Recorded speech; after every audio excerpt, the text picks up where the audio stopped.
This isn't so much a horror story as it is a vent, but I found it to be so frustrating, I gotta get it off my chest. I'm in a group with friends at a local university. Right now, I'm the Dungeon Master. I've got 4 players: Ranger, Warlock, Bard, and Fighter. I've hosted my sessions over the summer at our local library for a few hours once a week, and I always make sure to remind the players the day before. We're all in a private Discord to make communication easy. A few hours before the session, Ranger tells me that something last minute came up, and he has to skip today's session. This is understandable, as he's one of the professors on the campus and teaches an online summer class. Playing D&D with your professor. Well, it's better than what teen television kids do with their professor. Sorry. Guy needs to teach. This is understandable, so I tell him it's fine. Bard tells me that he might not go unless other players are there too, since he takes the bus and doesn't want to waste tickets. Bizarre, but still understandable. I then ask the other players in my server if they can attend. Both of them are just radio silent. Alright, we arrive at the regular starting time for the session. It comes around and I'm waiting for the other players.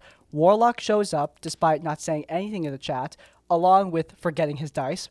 Bard doesn't show up at all, and Fighter tells me she's 4 hours away in a different state after the session was supposed to begin. Bro, just say you can't make it. Hey dude, we've been waiting for a while. Do you think you're gonna make it to our game? What? Oh dude, I'm just hung up with some stuff, but I'm on my way right now. Are you sure you can make it? I mean, if you're far away, it's okay for you to... No, it's totally okay. Really? Yeah, definitely! It's just one small step away. I wrap up things early. I apologize to the Warlock and then I head home. Bard does then offer to let me use his house as a play area the next day, since he also DMs and has different people in his campaign. I take him up on his offer, cautiously optimistic, but the next day comes around and it's even worse, since the Ranger has now gone quiet. It's completely taken the wind out of my sails for playing, might try to start something new with an online group, but that can have its own issues. I will say, I have found better luck scheduling with an online game because we can play at like 9 p.m. without needing to worry about a commute, and it's pretty great. Scheduling is something you gotta collaborate on. If not everyone is putting in their effort to do the thing, then unfortunately you're not gonna play. A lot of people think it comes down to luck, but in this case, it's definitely a dedication problem.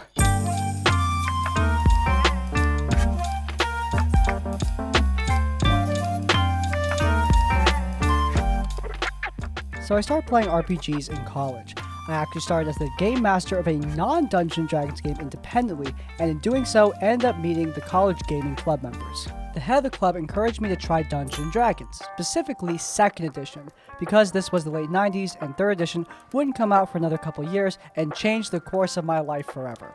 But anyway, 2nd edition, Thaco, a complete lack of reusable abilities for spellcasters. Yeah, anyway, after some encouraging, I decided to accept the head of the club's invitation to join his game. He'd recently lost a player and was looking for another to join his campaign in progress. With his assistance, I went over to the classes and decided to play a female cleric, since I am a female person and always value my JRPG party members with healing above all else, so they have less reliance on potions. He said that was great because recent events in-game meant the party had just been rescued by a cleric NPC, so like, I could be his daughter. And I was thinking, okay, sure, because I didn't even have her concept yet. He then gave me a quick summary of what's going on. The party was somewhere called the Underdark. Love how that's in quotes. Like, wow, this obscure location, the Underdark. It's not like D&D brings it up all the friggin' time. Anyway, they had a near TPK due to a dragon. Was it the fat dragon? I really love that guy, he's so cute!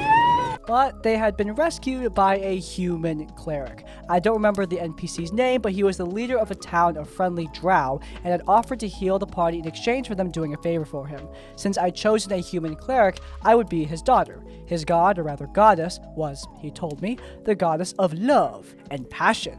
As such, all somatic components had a more intimate theme. You'll blow a kiss for range spells, or kiss someone's wounds to heal them.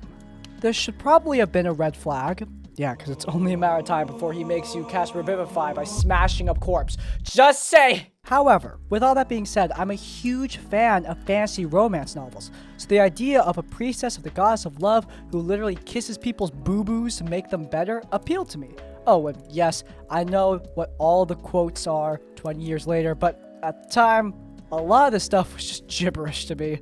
Anyway, my NPC father and I are the only humans in town. My mom was apparently dead. Anyway, he'd raised me there since I was young and became part of his faith.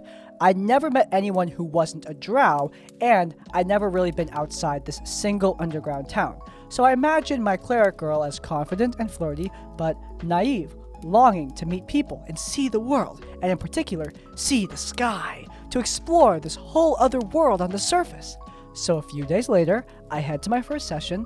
The Game Master begins with a quick recap of the previous game, how almost the entire party died, slain by a powerful dragon. Yeah, he probably just adorably rolled over them. He was so cute. And look, I've been waiting to use Fat Dragon B-roll for forever, alright? Let me have this! Only the intervention of NPC Cleric Dad allowed the sole survivor to escape with the corpses.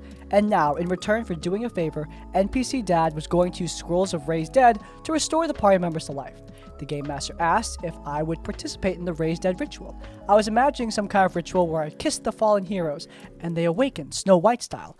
A little ick, given that they're dead and all, but it's kind of romantic. I say sure to all this. The Game Master goes on to describe how all the dead player characters wake up with a naked drow girl riding them back to life. I knew it! I knew it! Who said it? I did. I knew it, bro. I have the script. I literally have the script, but I didn't read ahead. I knew! There was one difference, with one corpse having me on top instead. I am the only woman in the room, and while I know most of these people as friends or acquaintances, I was not expecting my character's introduction to be freaking shocked and horrified. Doesn't even begin to cover it. Fortunately, the DM just moves on. My character gets to put her clothes on and introduce herself. I do so, and Dad NPC tells them that his favor is for them to take me on a quest to get a thing from a place. I don't remember what the mission was because I'm still sitting there blushing, and honestly, just wasn't that memorable of a quest. After that, things went from embarrassing to just boring. I learned that I am several levels lower than the rest of the party, meaning I am in constant danger of getting knocked out, which happens several times. I also only have 3 spells per day, and the party need a lot more healing than that, and right now I'm their only healer. So my time goes heal, heal, heal, stand around useless. I try to hit things with a stick. 2nd edition really wanted clerics to fight with sticks, so they were only proficient in maces, staves, and morning stars. However, because I put points into whiz, charisma, dexterity, and not strength, I can't hit anything with my stick. And when I do almost no damage. Not exactly the white mage fancy I had when I sat down to create her. Whatever the quest was, we never really finished it. Another party member, maybe a rogue, messed with something magical, and we ended up on a pirate ship on the surface? Like, maybe the Game Master was just bored with the Underdark or something? Anyways, my cleric was just horrified. She had no idea where she was, or how to find her family again, and elated, she did finally get to see the surface world. I decided her new mission was to try and find other members of her faith, whatever home church her family originally came from, and join them. I felt reinvigorated and ready to begin my new quest as a level 2 cleric. And the campaign ended, because the Game Master got bored and literally just wandered off. His planet needed him. He was the head of the gaming club. He quit the club and left everyone in the lurch. Eventually, one of the other players took over the club, but the campaign was forever lost. There is a happy ending, though. That character floated around my back brain for years and never found her home. However, I finally ended up making her the protagonist of a novel with all the weird campaign stuff chucked out the window in favor of just an original setting and a sweet lesbian romance with a cool sword lady inspired by my IRL life. See? Making the best of stuff.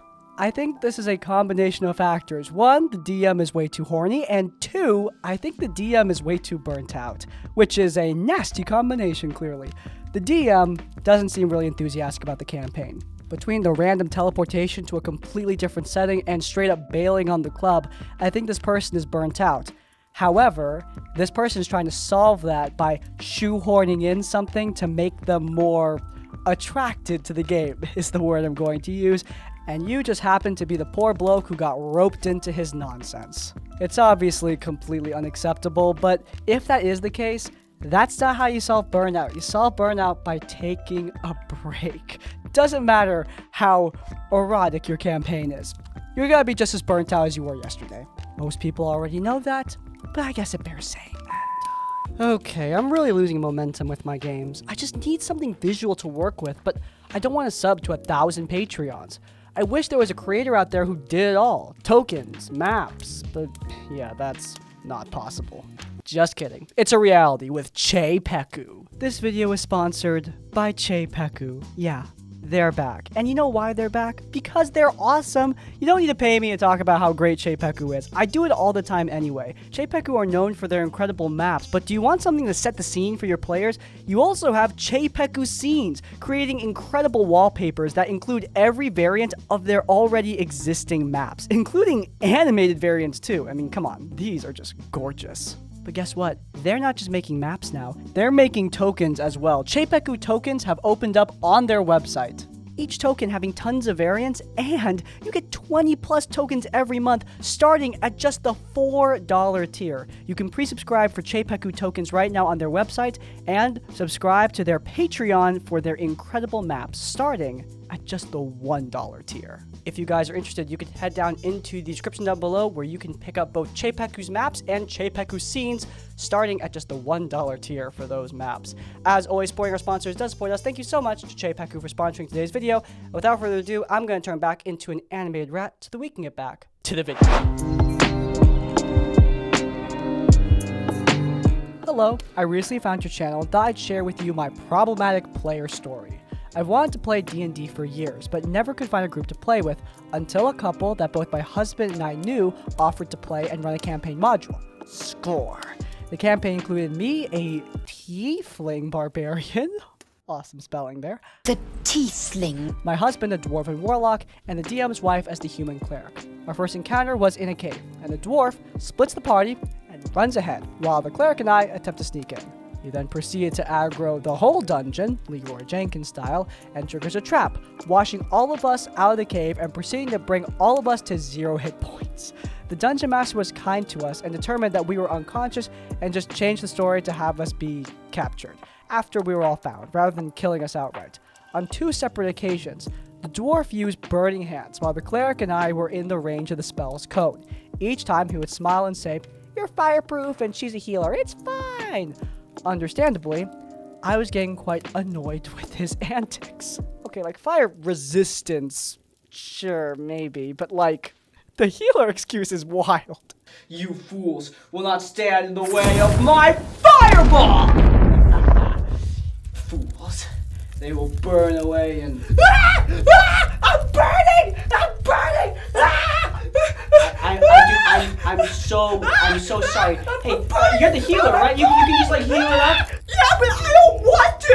You just because I'm the healer doesn't mean I want to get horrible burns! What are you, an idiot? Oh, wait, why don't you heal me? Oh, wait, you can't! Because you're not the healer! You know what? I'm never healing you again. If I survive this, you'll need to... It wasn't until the final straw for my character that something actually hilarious happened. A changeling had taken the form of my tiefling. He, the dwarf, had a 50-50 shot at choosing who the imposter was and who his actual companion was. So he chooses, throws a dagger, and naturally, he hits me. He then proceeds to use fly, and flies above 25 feet from the ground. After the changeling was defeated, my character decided to give him back his dagger, the only way she thought fitting. She said, "You drop this," and threw it at him, where it made contact. It was basically just a ranged attack. For the sake of humor and roleplay, he rolled to maintain the concentration of the fly spell. He did not succeed. So, he proceeded to fall 25 feet and was told to make an athletics check to see how much fall damage he would take. Naturally, he crit fails and lands directly on the dagger. So, we did some quick, almost lethal math. Range attack damage, fall damage, a critical strike on being impaled just a bit by the dagger. Okay, then you carry the 1, divide the 2 with quick number crunch. Give me a second. I'm coming up with a 32.333, repeating of course, percentage chance of survival. They referenced Leroy Jenkins earlier, okay? I had to! Sure enough, a few points into the negative.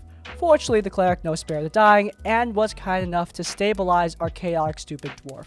Needless to say, it made for a great story and something I like to remind him of whenever he tries to go off the rails and do his own thing. This one was short and fun. Yeah, sometimes you just have a stupid player. People ask me all the time, what is the cause of horror stories? And I got 1,000 reasons for you, but most horror stories aren't game ending. They're just small things caused by bad decisions. Sometimes it's a brand new DM, and sometimes, in this case, it's a brand new player. These people had never played D&D before. This person and their husband wanted to play for years, but just hadn't had the opportunity. And yeah, when you're a new player, you make new player dumb decisions. Hell, when you're an experienced player, a lot of this stuff would be just fine. Yeah, if it's overdone and it's no longer funny, that's when we get into more horror story range. And this did kind of get a little close, but the fact is, the person playing the dwarf is the writer's spouse. It's clear that they have a rapport, given that they're freaking married. So I think their wedding and their relationship will survive some D&D antics. And it's fun that they get a new little inside joke.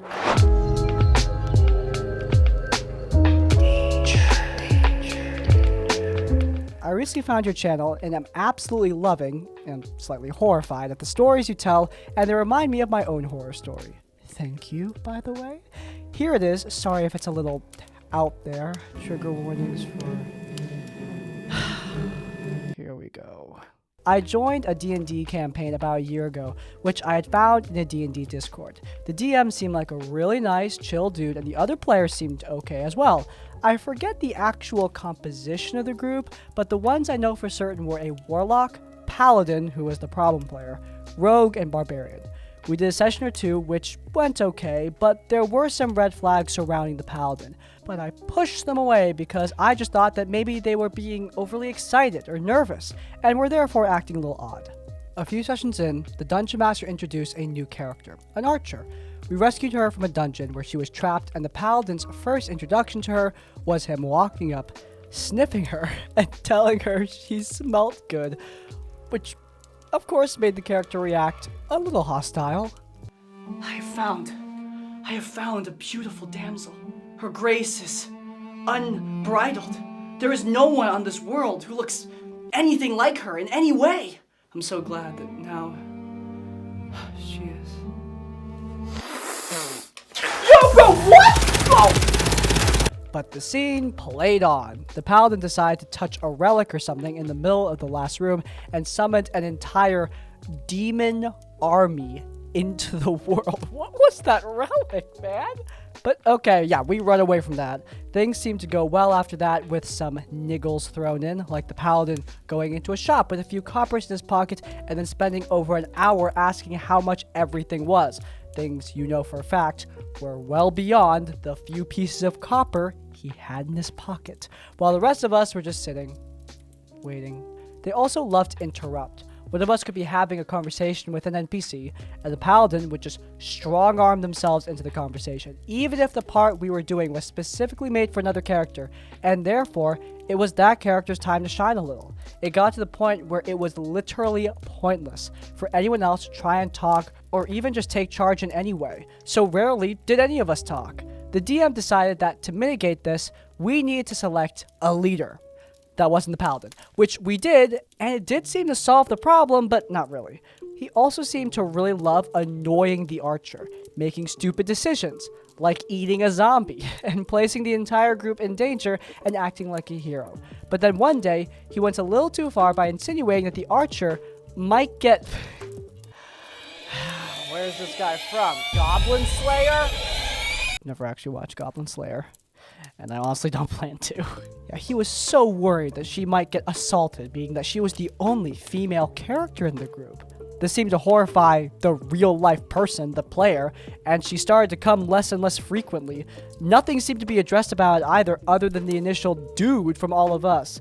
She seemed very clearly uncomfortable around the paladin, and mostly stayed silent, unless something was pointed fully towards her when she tried to tell the paladin not to do something stupid. See, eating a zombie, and was quite vocal that we had to ensure the paladin was not infected with some sort of zombie virus, and she would rather than just kill him than risk the rest of the party, and the DM quickly put a stop to that. Why? Zombification is the perfect excuse to shoot someone.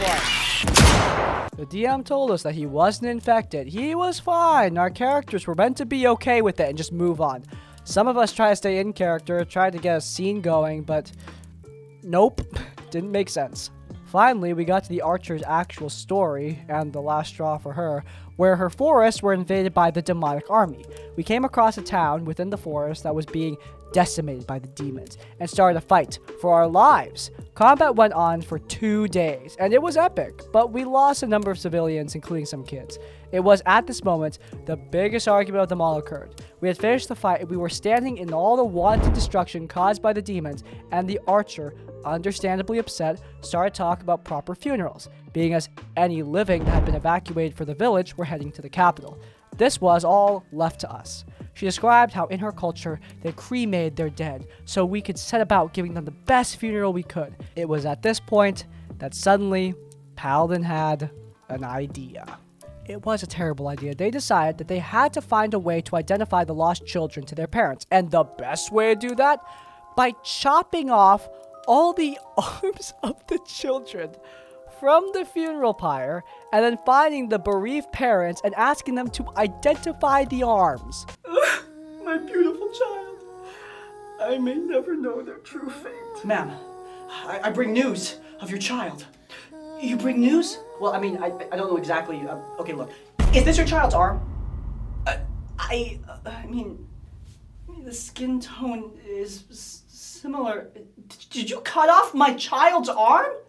I mean, I cut the arms off a lot of kids, actually. I was wondering, like, you know, if any of them are your kid, or like...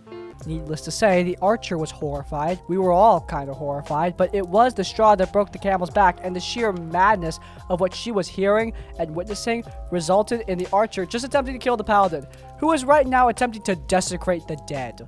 The paladin kept insisting that he had done nothing wrong, and an argument broke out, and the DM called time there. The next session started, and you could tell the archer just did not want to be there anymore. The paladin's constant digging and idiotic decision-making had taken its toll, but she tried to muster through and started the scene right where we left off, except she didn't know that the DM and the paladin had just decided that none of the desecration stuff ever happened.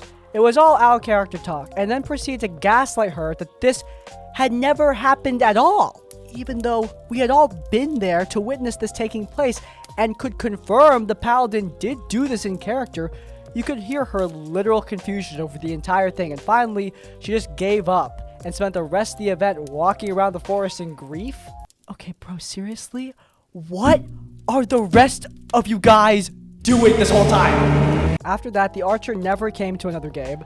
She contacted the DM and told him she just couldn't handle D&D with her schedule, and the 3 new players he was adding in were probably the most contentious parts of the entire campaign. The paladin and the gaslighting just kept on ramping up her anxiety to a max. For what she told me, she couldn't face another session, and that was it. D&D still continued on, with the last session being a few days ago, and the paladin is still an idiot. My question is pending. I would have left this game way earlier. It just goes to show that even if you're not the target of the horror story, it still just sucks. Like, I gotta ask how everyone else was handling all this. It is weird watching your dungeon master and the paladin just straight up gaslighting a player. The fact that the DM just told the archer, no, you can't initiate PvP, but when the paladin implies the ranger is gonna get assaulted, the DM doesn't stop that at all. Doesn't even step in. Like, that's a hard stop at any game. And even if it was hindsight, I mean, she's clearly disturbed for the rest of the campaign, so there should at least be some kind of conversation. The paladin and the DM were happy to have an out-of-character conversation to retcon all the paladin's BS, which normally I'd be okay with, but are you not going to have an out-of-character conversation with the actual archer, the person who's the subject of a lot of this crap? Unfortunately, it does make sense. This is a brand new person introduced to an established friend group who have their own culture and their own in-jokes and all that crap that she's not part of, but that doesn't mean that you should exclude her from solving problems. She may be new, but she's still part of the group. I mean, she's not part of the group anymore, and frankly, good for her. Alright, that's a wrap. If you guys enjoyed, you'll probably enjoy our D&D actual play, The 10th Tomb, featuring Zach Speaks Giant, Fall Cosplay, Jesse from You Might Be a D&D, and Crow's Perch. It's amazing, and linked in the cards. But before you go, please do leave a like on this one, and subscribe to Crispy's Tavern so you don't miss any of our content as it comes out. And finally, if you want to leave your own stories or thoughts, go down into the comments down below. If you can't think of a comment, leave the comment That's a corpse. To let me know you made it to the end of the video. Hey, by the way, if you have your own horror stories, you can send them directly to us. There's an email down in the description down below. Send your stories our way for a chance to be featured in one of these videos.